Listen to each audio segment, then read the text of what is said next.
I was a simple thing. You just don't know where, by being an author, it brings so much credibility. You just don't know where these opportunities will show up out of nowhere.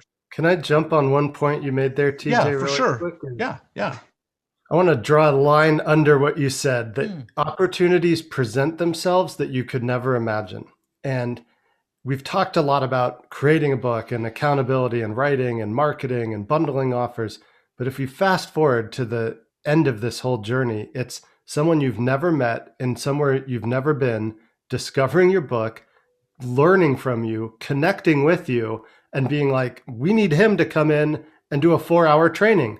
We need him to come in and fill in the blank. That's right. And it's amazing to see those materialize, because we can't anticipate them on the front end. We can have our intention of who we want to reach, but you can't control who's going to discover the book and be deeply moved by it. But you got to get out there. You've got to get out there in the first place to have those opportunities come. So That's the chicken and the egg. They won't come before you push it out. Hey there, I'm super excited. Today I have a new success interview for you from my Unleash Your Greatness Within podcast. Today it was my privilege to interview Jesse Krieger.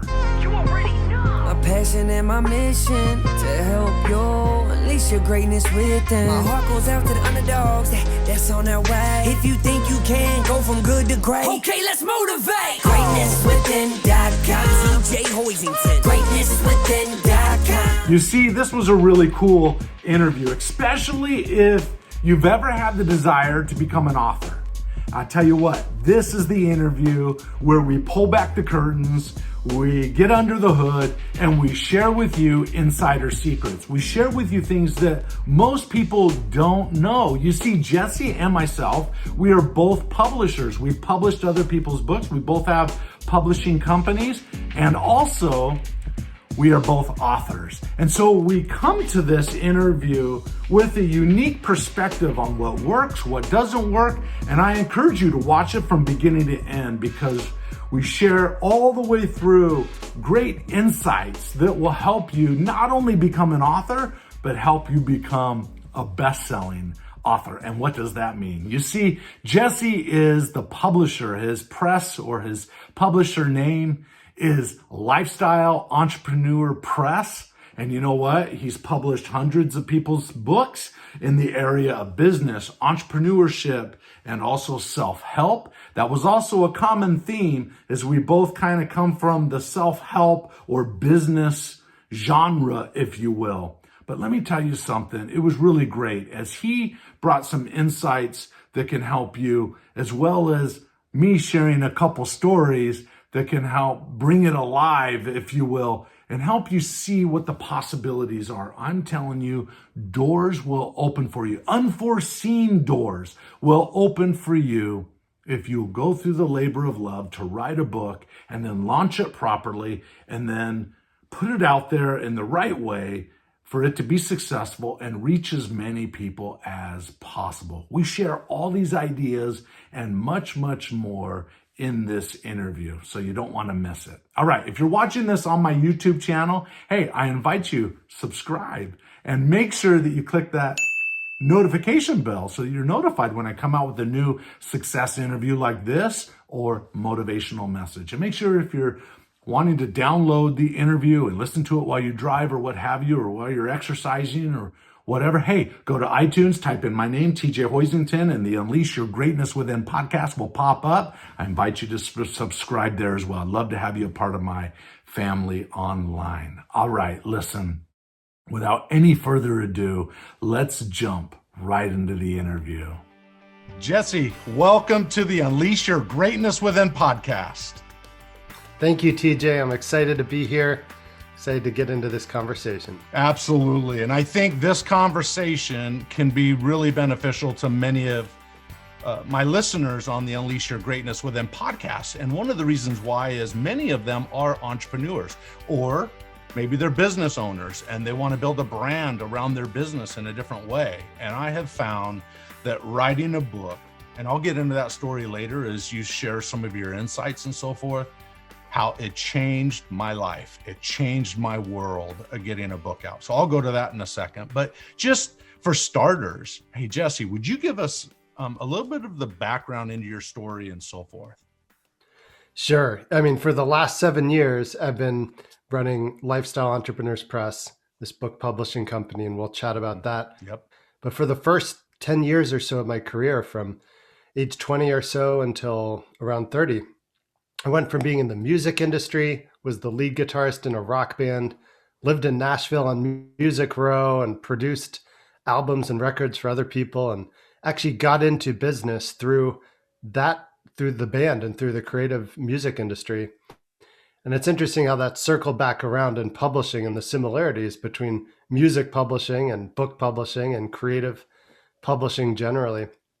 But in between, just kind of bounced around between different ideas. I had co-founded a renewable energy credits company. Mm-hmm. We were buying wholesale power rights and selling them retail into businesses to offset their energy use. I started a promotional products business that did flash drives, like USB flash drives that were branded with companies and had information preloaded on them. Had a whole dropship business out of China, like we were talking about. And ultimately was traveling like 3 to 4 months of the year, a lot internationally throughout my 20s and doing this entrepreneurial approach. That led to, at a certain point at 29, after co-founding 4 businesses, I was like, I should write down what this process is. Because to me, it felt logical to have this idea, be interested in an industry, see an opportunity, and create something around that. But for others, they're like, what are you doing? Like bounding off around the world and having online business. This is back in the 2000s, right? Before it became more mainstream. And so that all became the basis for my book, Lifestyle Entrepreneur, which originally was published in Southeast Asia in English. But I was over there doing talks like partially in Chinese to warm the crowd up, then teach in English, and then do book signings. And it was fun. It was a real fun entree into this like author world and kind of the authority world of people like yourself that have audiences and have, a platform. Whereas when I was starting businesses in my 20s, sometimes I'd be behind the scenes. Sometimes my name wasn't even on the company website. And stepping into that author role and now in publishing and supporting other people, it really is, we can get into more of that in the conversation, but that's kind of my backstory. I came into publishing through having the author experience twice with 2 different publishers, and then just imagining how I would approach it differently, which the answer to that is focusing on the book as one part of the business and brand and looking at those 3 pillars of overall success with a publishing project. Oh, that's great. Okay, so we'll get into that in a second. So question for you. Do you speak Chinese? 我们可以说中文。很好啊，你的国语很标准呢。你说的不错。哦，没有啊，马马虎虎。Anyway, I learned, I noticed in your bio that you had been to Taiwan, you'd been to Asia, you'd been to China and so forth. And I used to live in 1992, 1993, and 1994, I lived in Taiwan. And so I just living there for 2 years, I learned how to speak the language, and it's not as good as it used to be. But oh my gosh, what a great... It's so beautiful there. I spent a summer in Taipei and biking around the canals and the waterways. Totally. I actually wrote about that experience in my book. It was did you really? Around that time that I was sitting in Starbucks in Taipei, writing a chapter for Lifestyle Entrepreneur. Oh, that's so it's that great. kind of thing. Yeah, it's great. And the Chinese people and the Taiwanese people, the Chinese people, they're just great people. And so I love that part of the world for sure. Okay, so then you're the author of 2 books, and then you realized, hey, maybe so how did you make the leap between being an author, and I want to talk a little bit about that, to jumping over and being a publisher? Where did that connect? Yeah. So as my book was coming out, and as I was even interested in like becoming an author, the people that I was really modeling at that time, probably then to the top, was like Brendan Burchard's approach of having a book that led into a training program and a live event and ultimately a high ticket offer of like coaching, consulting, or a mastermind. Right. So I was looking at this as like, let me pivot from being an entrepreneur and being hands-on and starting businesses to like helping other people do the same. Yeah. And having different courses. And I created a little thing called Business in a Weekend that I taught on Zoom or the equivalent, Yep. just live calls to help people launch their business over a weekend, and stacked a few different offers on top of the book itself. And that was kind of like the approach. That was the business offering in total. So that's the approach that I started to informally advise friends of mine that were working on books. And once they got that idea of like, oh, I should position my top 2 or 3 offers in my book and drive people right into a funnel to hire me or purchase something that cost much more than a book, then that started to get traction. And that's foundational to our approach now of like, when we're publishing a book, there's a whole book launch, but there's also whatever else is behind it that's launching. So we'll support authors in doing a summit or like a group coaching enrollment as part of their book launch, or bringing people into a mastermind, or any other number of variations. And so that becomes a little more of like the secret sauce that isn't really secret, but that's fundamental to our approach in working with authors. No, I love that because, well, let me start back in the beginning. I had left so when I was 15 years old, just for the new listeners that maybe haven't heard this story, I was 15 years old and I happened to pick up a tape in my dad's bedroom. It was by Jim Rohn, and I didn't know who the person was, but it was on a copy tape, and I listened to it that night. And that just, at 15 years old, I knew exactly what I was going to do in my life. And that was to be in the self-help, corporate training world, if you will, helping with human performance.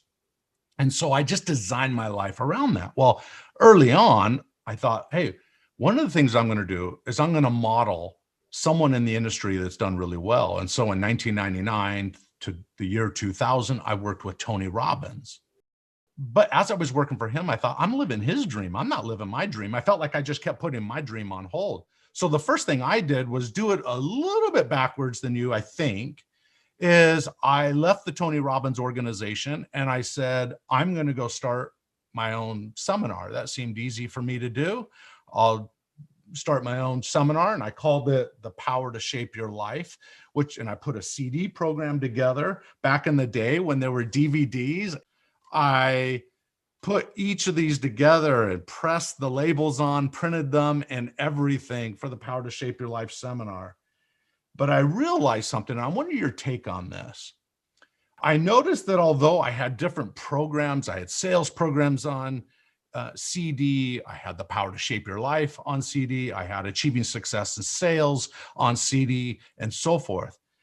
But I never really felt like I got traction until I almost lost everything. In fact, technically, I happened to be doing a seminar in Idaho, and I left 200 DVD packs that I had put together for the seminar I was doing to sell in the back of the room, and someone broke in my car and took all those. They later found those at a dumpster nearby and so forth. But I realized I really wasn't making traction just on the audio alone.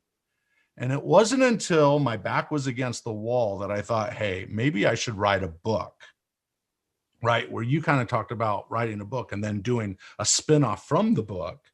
What happened in my world was I did the first thing, the seminars and so forth.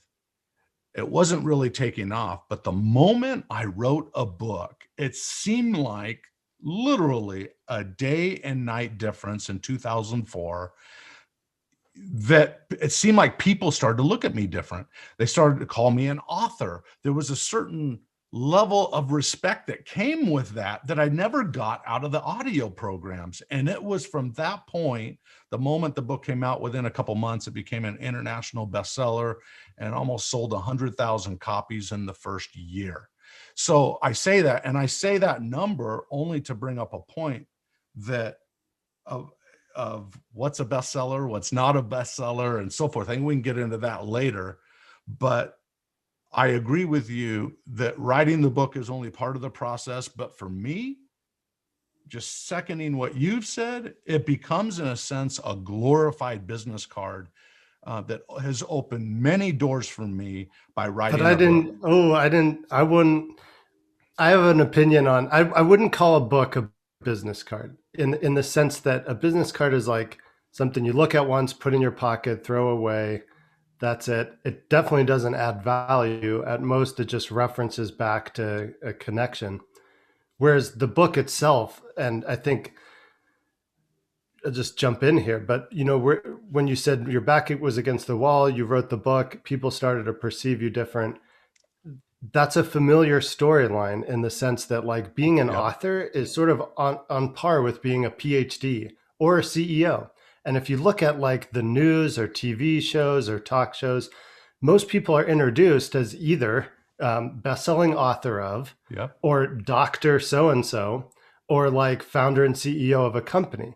And therefore that book and that authoring process is becoming an authority because the root word of authority is actually author.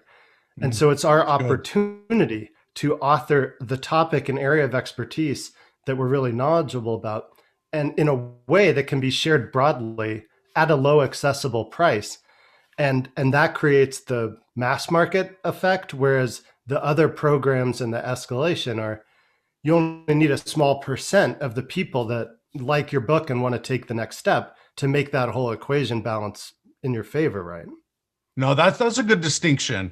And when I'm talking about a business card, I get the spirit of what you're saying.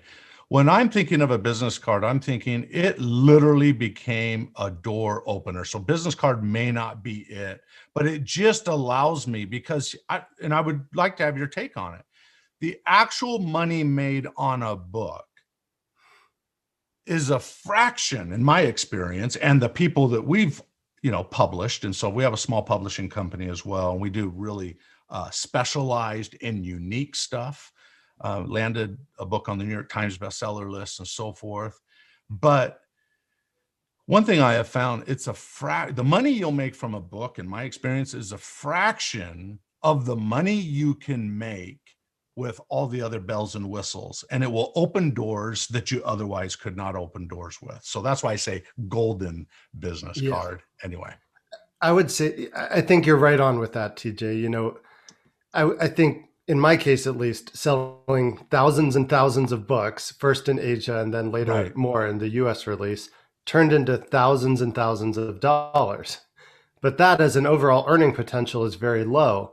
Whereas the people that bought my Business in a Weekend course for $500, ultimately where the real money came from, and this was an eye-opener, was I just put an invitation to write me at my personal email in the introduction and conclusion of the book. And I said, if you learned something, if you have a question, I'd love to just hear your experience from reading this. And people would reach out and they'd say, can I just hire you to help me launch a business? Like, I see you have this course and this other thing, but can I just hire you?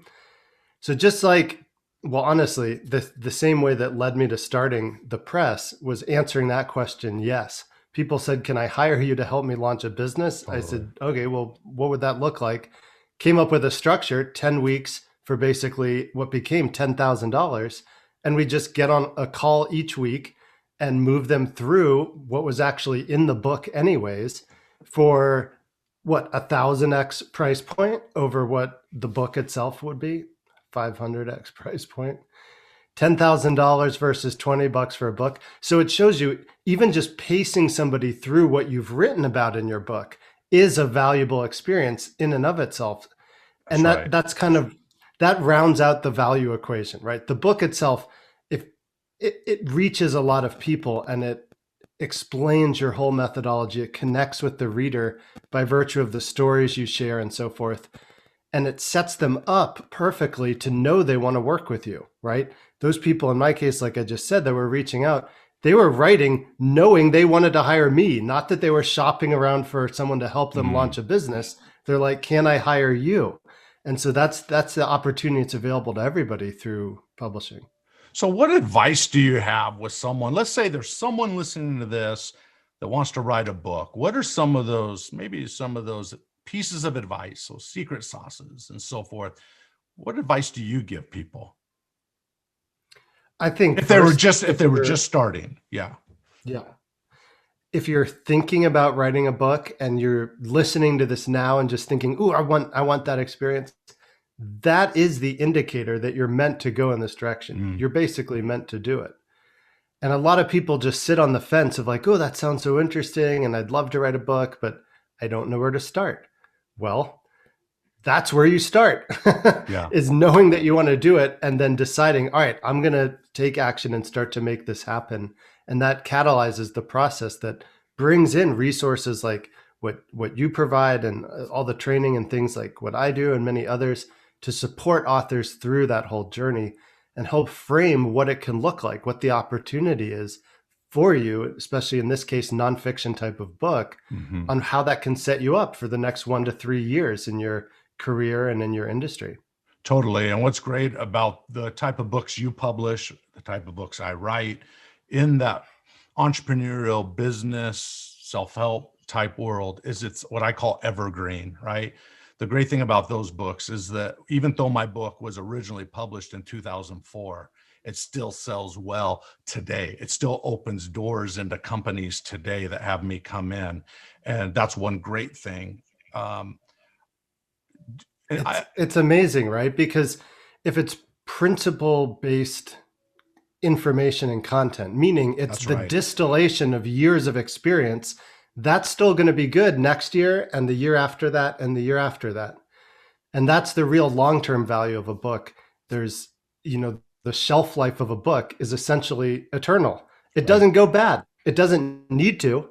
You could date a book with how you write it, but the best books, Marcus Aurelius 2,000 years ago, still just as valuable today. No, that's really good. That's a very, very valid point. Oftentimes people, when they find out I'm an author, or maybe I've finished speaking and they ask me to sign their book or whatever, they'll ask you, I've always wanted to be an author. I have this great story. This happened to me in the past. And I'm always find myself coaching people away from writing a memoir and writing a book based on principles. And here's what I say, you want to base your book on timeless principles and then weave your pieces of your story into that message. But if you start from a memoir and then tie in a few principles that are relative to your story going the opposite way, I don't think it won't be a successful book unless you're a big celebrity or a big household name. A memoir, I don't think, in my experiences, I've worked with people, is not going to have the same pull as really articulating a message, whatever that message is, that's based on timeless principles. Any thoughts about that? Yeah, I think you make a great point, and I'm really glad that you brought it up because, well, actually, my experience kind of came from the opposite direction of when I started writing. I had just started my business and sold it 18 months later after generating 600,000-700,000 in sales, and I was like, I need to just write down what it was I did from idea to. So I started with a how-to manual. I started writing the detailed process. And it was actually my publisher, the first publisher I worked with, that said, why don't you include some stories from your life? Why don't you have an interesting story? Why don't you share some relevant aspects from your other business experience? And that was what helped me expand out to making it a more personable approach. And your advice just comes at it from the other direction. If you're starting thinking of a memoir, think of what would somebody buy to help them solve a problem, achieve a goal or a solution in their life, and be entertained in the process. And that's where your story comes in, is 100%. Making it a good, compelling read towards an end that readers in general would want to buy a book for. And you can look to your own buying habits as an indicator of what do you go hunting for a book on when you want to learn something or solve a problem or lose weight or solve a health issue. Start to think from a reader's perspective instead of, I've got this great story, I've had so many life experiences, I've got to share it with the world, and make it more directive in terms of what you can help somebody accomplish, achieve.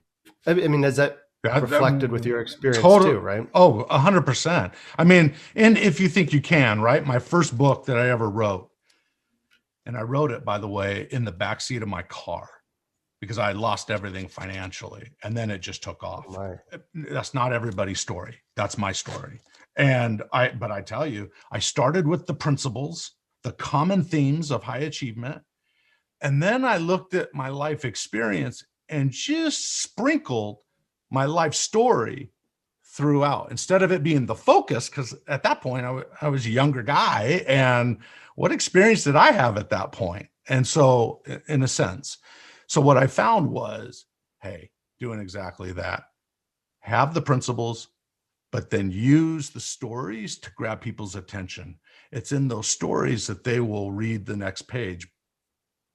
But if you can answer, like give them a tool by using that story, oh, wow, that's huge for a reader, right? So, and here's a little tip for anybody thinking about writing or saying, well, what stories do I use, or how do I incorporate stories? Yeah.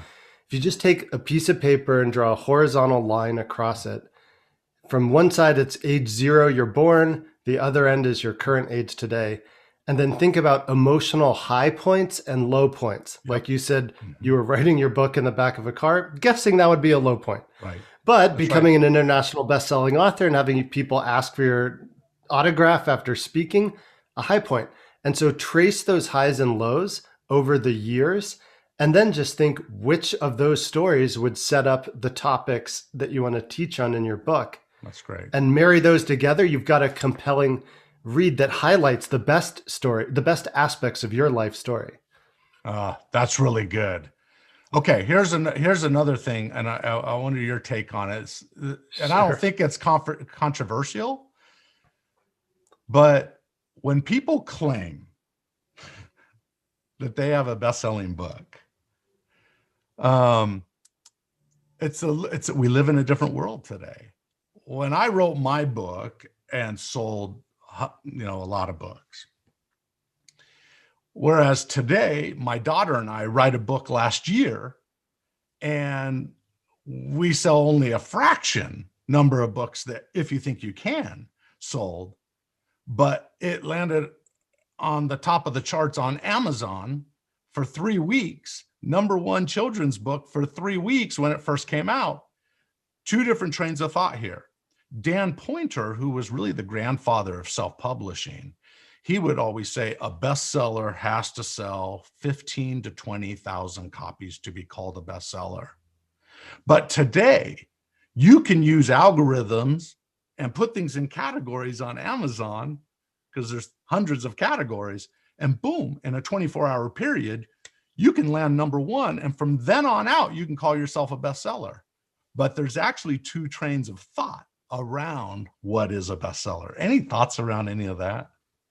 Yeah, it's the perennial question, but here's my answer is, well, my experience was similar to yours. When my book came out in Southeast Asia, it was print only. That's right. It wasn't even digital. Yep, I was speaking at book fairs, doing signings, and hit bestseller that way. Yep. And then went on to learn the digital book marketing game. Mm-hmm. But for sure, there's different flavors of bestseller. Amazon, it's a math problem. You just need to determine what the top selling book in the category you want to hit, what they're doing in terms of units per day, and engineer a way to drive that many sales plus a little bit extra to be in the safe margin.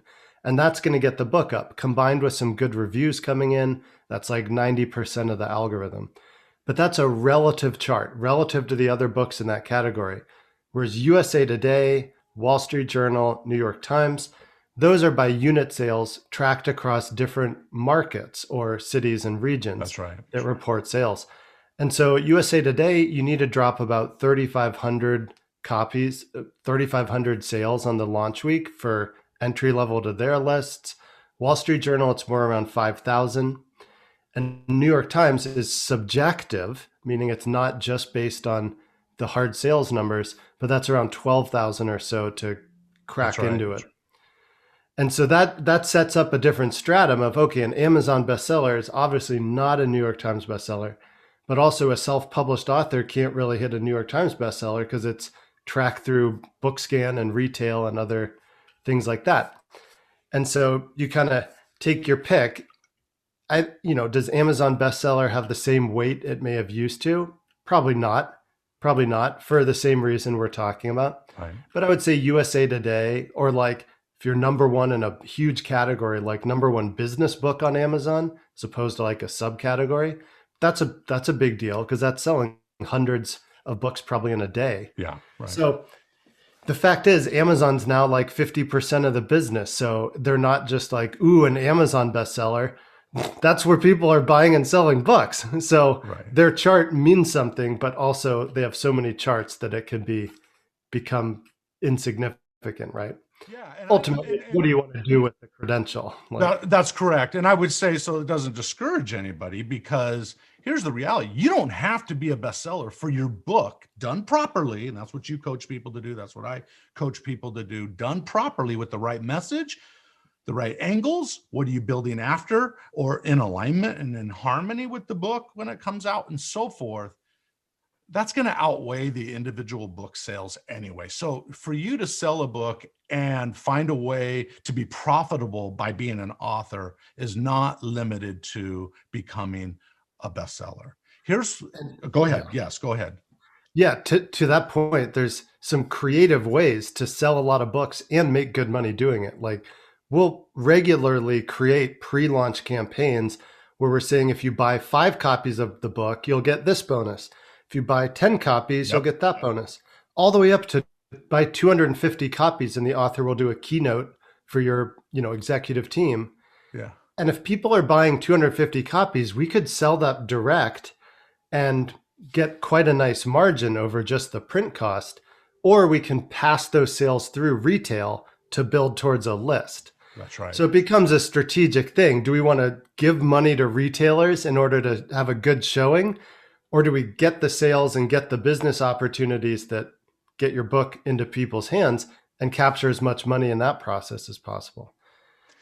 The right answer tends to be, as always, a mixture of both, depending on the strategy. Yeah.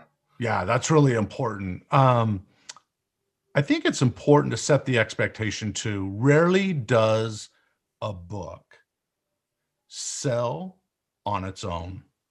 Like, you don't launch a book, it has a good week because you put a lot of energy into a launch, and then you sit back and just expect royalties to come in or profits to come in and so forth.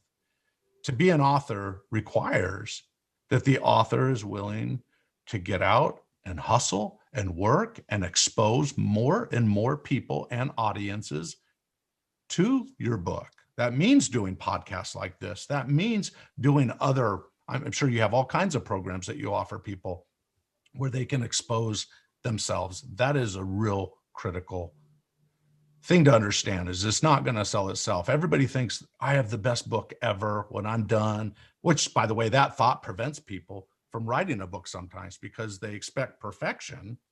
And then they realize it takes a little longer than they think to write a book, and they sort of give up on themselves. I say, no, it's going to take some effort. It's going to take some work. But once you do it, the payoff is huge. But then again, even after the book is launched, it takes effort to move that book. Any thoughts around that? 100%. I look at the launch date. That's like when we go through the looking glass. Yeah. Everything before that, from the moment you thought about writing a book, is before that moment. On the other side of it is when your book's actually available to the general public on an ongoing basis, essentially forever. Right. And so that's a big inflection point. There's a whole strategy around building up to and having a good launch and placing in bestseller lists and accumulating pre-orders. And there's a lot of the game that's played there. But once it's out, you're right. We also need a strategy to drive continued interest, engage people with the content of the book, and ultimately deliver the value in the book in different ways through different channels to keep that book top of mind.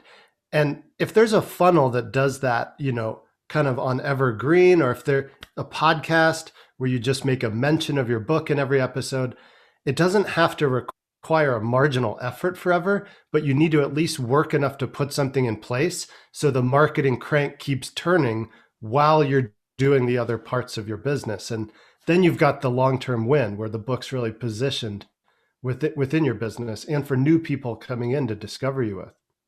Love it. That's really good input. I do a lot of speaking. I mean, frankly, the group speaking with COVID has changed a little bit, or a lot, But if you were to look over my years of being an author, right, I've given a lot of speeches. Here's a little nugget I don't think I've ever shared publicly. But oftentimes I would get up at the end of my presentation, depending on the organization I was at. This is not always the case, but there were sometimes I'd give speeches where they would allow me to have books at the back of the room. And I would say, listen, you can get a copy of my book here tonight at a discounted price if you make a decision tonight for $10. But if you buy 2 books, I will give you a third one for free. And I tell you what, my income doubled when I did that. So what I would like you to pivot and go into is what's the difference from traditional publishing versus hybrid? And are you defining hybrid as more self-publishing? Is that what what's hybrid? It's the third rail of publishing. So the self-publishing, I think we're kind of clear on that. Traditional is you write a book proposal, get a literary agent, shop your idea around to get which takes a lot of time usually to get correct. Right. Okay. And the main difference between traditional and hybrid, which I'll describe next, is you're selling the rights to your story or to your idea, to your book, in exchange for that advance. And that sets up the relationship. It's not good or bad, it just is, but it's good to be clear on what it is, because then your job becomes sell a bunch of books to earn back the advance you got to the publisher. And you have to be careful if you go that route on how much creative control you may or may not have. That's right. There's a lot of stories of publishers changing books and then shipping. And the author's like, what? I didn't.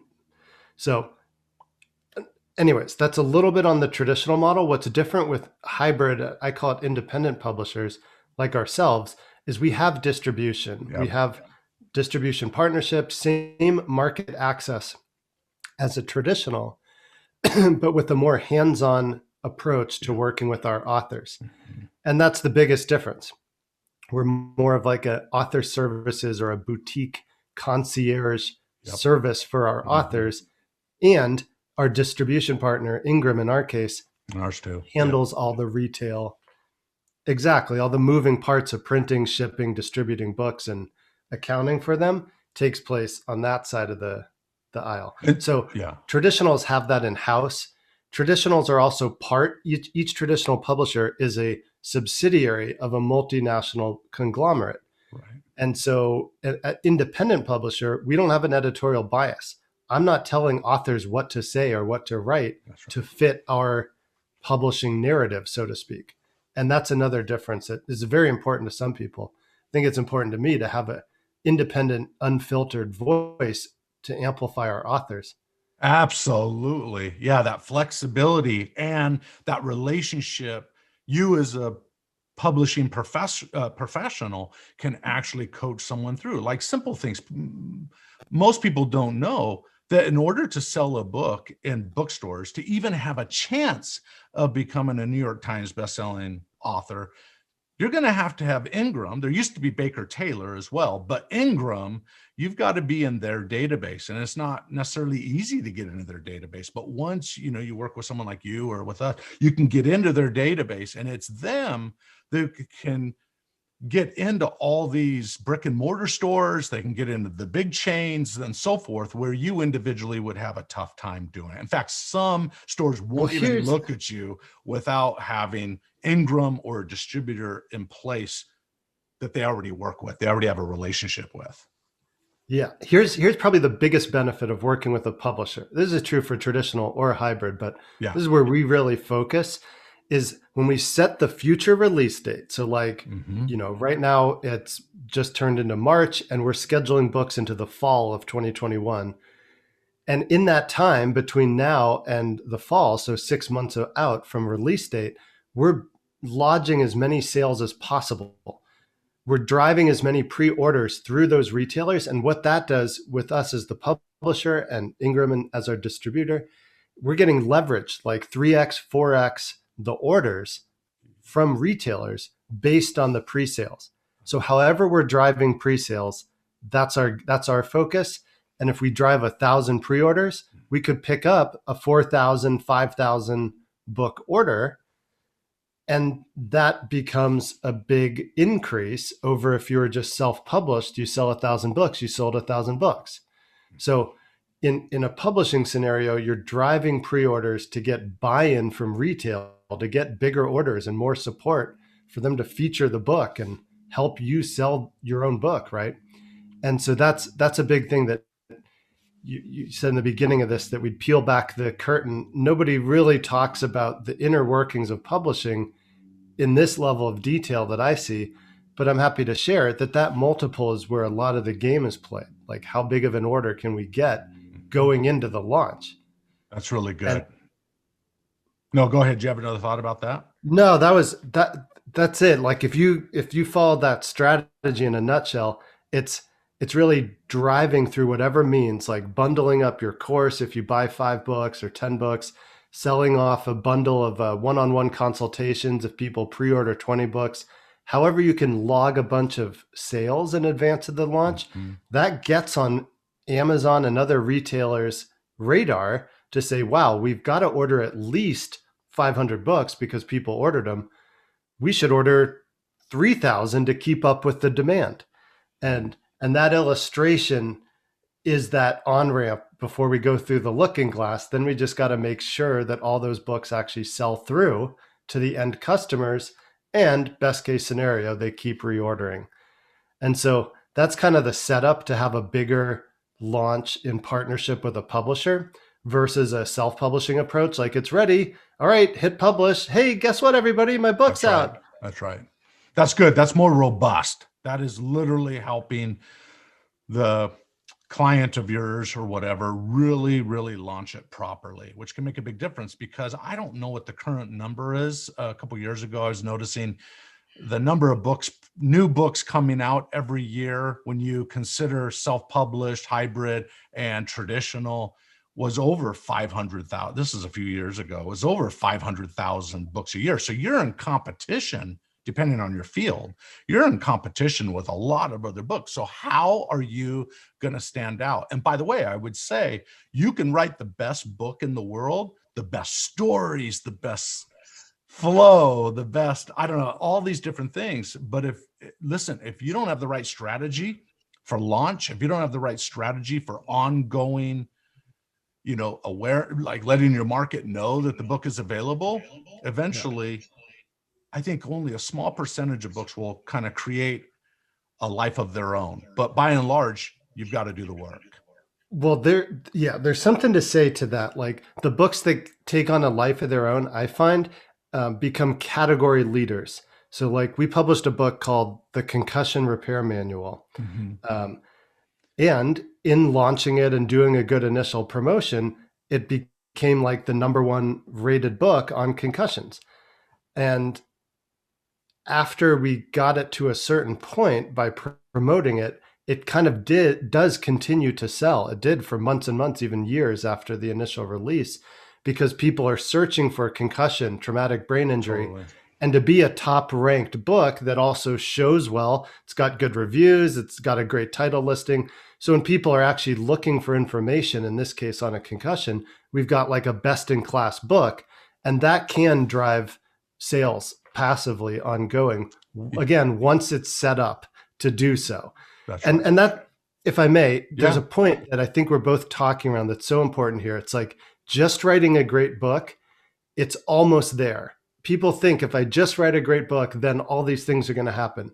And they can, but if you write a great book and then drive at least a bunch of sales, if not a massive amount of sales, then you'll get all of the partnerships, the opportunities, and you just see it through that extra little bit to really push it out there initially, and then you get all of the results. I've seen a lot of authors lose steam going into the launch because they've worked, they've edited, they've marketed, they've done, there's a lot of stuff, right? But I try and tell them, just go a little bit further, and then you start to see those results come in, and it really recharges the tank. With the authors you've worked with and the books that you've published, now everybody's different, but how long have you found that it takes people to write a book that have never written one before? Let's set that expectation too. Yeah.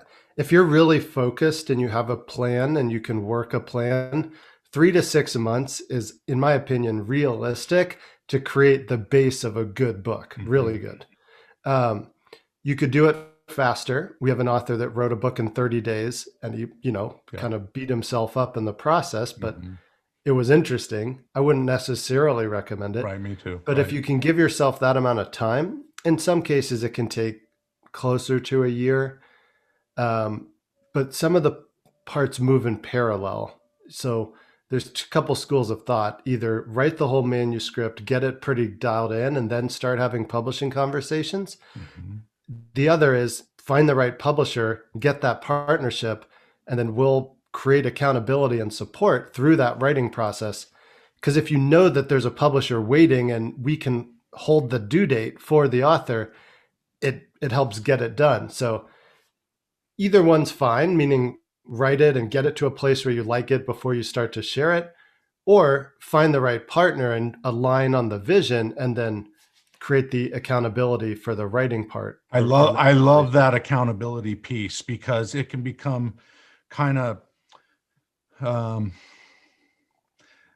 everyday writing, getting writer's block, not knowing what to write next, right? It can get a little bit frustrating. So for someone to hold you accountable will help. It took me, because my back was against the wall, I was able to, and I had been giving speeches for 5 years at this point. So all the fertilization had already happened for me to write If You Think You Can. Took 2 months in the backseat of the car. That was fast. When I wrote Return to Robinson Island, the first Swiss Family Robinson book in 100 years, and you can verify that on Wikipedia. Anyway, so that's a 416-page book, and it's fictional, which I'm mainly a nonfiction author, but that was a left-wing fictional book that I kind of had an idea on, and I wrote. It took me a full year. I took a sabbatical almost for a full year to dial that one in, and so for anyone thinking it's going to happen overnight, that's probably unrealistic. Give yourself some time, but be consistent. It would be my piece of advice. Find a niche every day to write at least something, even if it's only one paragraph. Be consistent at doing it, because oftentimes you'll have great ideas come to you at night. You'll wake up at 1 o'clock in the morning with an idea. Make sure you have a little mini recorder or a journal or something next to your bed that you can just quickly chicken scratch that note so you don't forget it by the morning. I found that to be really useful for me, so that I can capture those ideas when they come, because you never know when you start dwelling on something and something is filling your mind, all kinds of ideas are going to come to you at any moment. And the great thing with our mobile phones now is you could just hit notes and then record something or whatever, and you can document it. So get in the habit of documenting all your thoughts. You can arrange them later, document them now. Any thoughts on that? Yeah. I love that. I mean, just having a writing practice will help you become a better and better author. Like, that's right. I fill up, this is a 100-page journal. I filled it up in the last month. I just started a new one. Love it. And I may not even use anything in there, but I have an outlet for the ideas and thought processes that I'm going through, and just writing them out is in itself a valuable thing, because that's one step away from having content that you can use in any shape or format. And I want to just build on something you said, TJ. It's so important. Like, either be consistent if you're going to work the process on your own, or build into your author game plan, finding the right community and accountability, because otherwise it's so easy to kick the can. Oh, I'll just work a little bit more on it, but I don't need to finish it, call it done, and ship it because I'm still working on it. Yeah. Whereas if you've got a publisher and you say, all right, are we agreeing that April 24th, I'll have a manuscript in my inbox? Yes, I agree to that. That's a different thought process. It totally is. Each day when they're sitting down to write, looking at that deadline and knowing it's coming up. And that's available for any author, even in just a Facebook community, an authors group, whatever. Right. But having a partner to hold you accountable in that stage of the writing process, so valuable. Love that. And resources like your podcast, and of course, Well, shows like it's called Parkinson's law. Parkinson's law will fill whatever space is available, right? You'll have a brand new closet done, made it, built in your home. In a matter of time, it'll be filled with something. Your hard drive on your computer will eventually be filled with something. You have to go clean it out, right? It's Parkinson's law. By putting a date out there that you're moving toward and then tracking it back with a strategy, hugely effective. Make sure that you apply. That's a great. Thank you, Jesse, on that. Okay. As we start to wind down, there's so much we could go through. Tell me how to make $10,000 before the book hits the shelves. Is that what you're talking about? The pre-launch stuff that you're talking about? Have you helped authors make some decent income before the book even is available? Is that what you're saying here? Yeah, my team and I have worked with and coached and even run campaigns for well over 100 authors to do a pre-launch campaign, which, like we're talking about, the pre-launch, the strategy is let's create 3 or 4 bundled offers, price points around $100, $250, $500, and $1,000 that represent whatever it is that you do professionally and what you can and are willing to offer. So $100 could be a digital training, $250 could be a one-on-one call, $500 could be a month of group coaching support, $1,000 could be like something good. But then when you announce the campaign, hey, I'm working on this book, I'm making it real, and here's this campaign with a few different fun ways for you to play and support this book, plus get some exclusive bonuses that are only available for a limited time. So we're helping create that kind of an offer where they can announce their book, be excited about the book, but also pick up sales or people investing at higher price points. In other words, we're helping them get clients and create that container where now people have invested, they've pre-ordered the book, one more layer of support to make sure that they get it done, right? And so our goal is to fund $10,000. That's our barrier to entry to publish an author, is if they agree to fund 10,000, then that covers all of our side of the working relationship. But there's a platform where people can run their own campaigns and self-publish, and the approach would be generally the same. But we could link up. I've created a free training called 10K Before Launch that outlines this process. Is there a website for that? Yeah, it's actually 10kbeforelaunch.com. Okay. 10kbeforelaunch.com.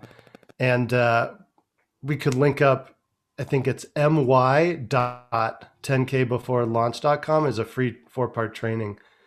But otherwise, I think it's pick your own price. So you could drop $1 in and get that course at 10kbeforelaunch.com. Okay, great. We'll make sure we put that link up so people can find it. And by the way, what's your website as well? Oh, lifestyleentrepreneurspress.com. Lifestyle. Kind of a mouthful, but it's easy to click on a link. Lifestyleentrepreneurspress.com. Press.com. Okay. We'll make sure we put that in there. I love this. Absolutely. Okay. We've talked about pre-launch. We've talked about that it's a great business development tool. And I stand by that 100%. It has opened so many doors for me that allow me to bring all kinds of my comprehensive high performance trainings into companies, from small businesses all the way up to the United States Army and Air Force, all the way up to Fortune 500 companies. It's just amazing. But the key to that is making it less about me and more about principles that can actually help people succeed or organizations succeed. So make sure that. But even what you just mentioned, Fortune 500 companies, organizations, military, government, the book to them, that is a credibility indicator, right? If you literally wrote the book on it, that's who they want to bring in to train their staff and their team. And so it's just such a great way. It's an expose of your expertise. I remember early on, it was just months after If You Think You Can came out, somehow through a connection, because someone had a friend that got a copy of my book or whatever, I get this call. It's the Office of the United States Surgeon General. Hey, we're having a conference down in Santa Fe. We're going to have 500 of the top mental health directors of all the bases around the world. They're all coming to Santa Fe to talk about mental health and so forth. We would like you to do a 4-hour presentation on If You Think You Can, and we would like everybody to get a copy of the book. I was a simple thing. You just don't know where, by being an author, it brings so much credibility. You just don't know where these opportunities will show up out of nowhere. So I encourage everyone to check out your publishing company and the services that you provide. If you're thinking about writing a book and you feel like it's out of your comfort zone, hey, inch by inch, everything is a cinch. Yard by yard, it's hard. So if you'll just do a little bit every day, eventually you'll have a book written. If you team up with a company like yours or like ours and so forth, we can help guide that process, encourage you, but also hold you accountable. So powerful stuff. We talked about traditional and hybrid publishing. We talked about principles that stand the test of time, can have a huge benefit. And can I jump on one point you made there, TJ? Yeah, for really sure. quick? Yeah. I want to draw a line under what you said, that opportunities present themselves that you could never imagine. And we've talked a lot about creating a book and accountability and writing and marketing and bundling offers. But if we fast forward to the end of this whole journey, it's someone you've never met in somewhere you've never been, discovering your book, learning from you, connecting with you, and being like, we need him to come in and do a 4-hour training. We need him to come in and fill in the blank. That's right. And it's amazing to see those materialize, because we can't anticipate them on the front end. We can have our intention of who we want to reach, but you can't control who's going to discover the book and be deeply moved by it. But you got to get out there. You've got to get out there in the first place to have those opportunities come. So that's the chicken and the egg. They won't come before you push it out. That's right. And so you can't wait till you feel like writing before you start writing. You need to start writing, and the feelings of writing and the stories and the insights and the intuition will come. And eventually you'll have a book that's done if you're consistent. Wayne Allen Root told me early on, I was reading his book, The Joy of Failure. I get to the end of the book. He had a 1-800 number at the end of the book. I thought, I'm going to call this phone number. I never thought anybody was going to answer the phone. It was a Saturday morning.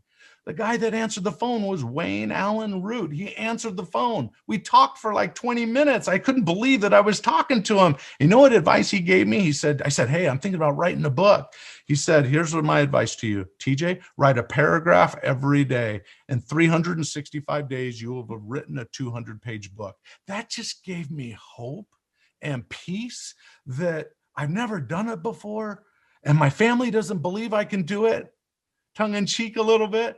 Now they say, when's your next book coming out? But at the time, right, it was the first time doing something. It was out of my comfort zone. But like anything, like Mark Twain said, if you do the thing you fear will dissipate. So, but the key is you got to be willing to put the toe in the water, get started, and eventually it'll come into fruition. Any thoughts?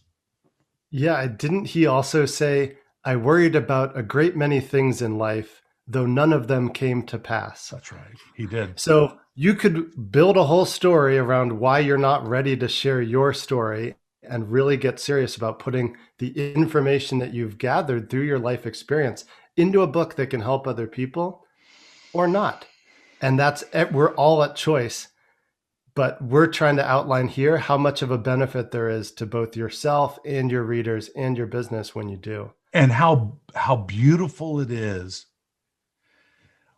when you get an email out of the blue or a private message out of the blue of someone who read your book and you find out it literally changed their life.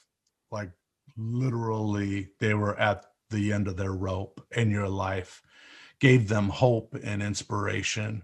That means much, much more than any of the accolades or any of the big speaking engagements and so forth. It's if you have a story and your heart is saying, I have a message to share, hey, get some help. We can help you get there. Of course, you could do it on your own. But if you want to move faster and you want to be successful at doing it, team up with Jesse's company, come to our company. Let's help you get where you ultimately want to go is what I'd say to the audience. Any last words? Now, this has been a great spirited conversation. I love talking to other authors and publishers, people that are in this space. It's kind of a black box. Not many people understand it. So I hope we got to peel back a few layers and give you a realistic look of what it's like to write and publish a best-selling book. That's really great. Give your website one more time, will you? Yeah, we're at lifestyleentrepreneurspress.com. You can do a search for me, Jesse Krieger. You'll find a bunch of resources for authors and ultimately find your way to learning more about our publishing if you're interested. Awesome. Go check it out. The books you publish are to lift the spirit, lift the soul, and help people achieve more success in life. And boy, do we need that. All right. Keep up the good work. Jesse, it was great to have you on the Unleash Your Greatness Within podcast. Thank you, TJ. Thanks, everybody. You bet.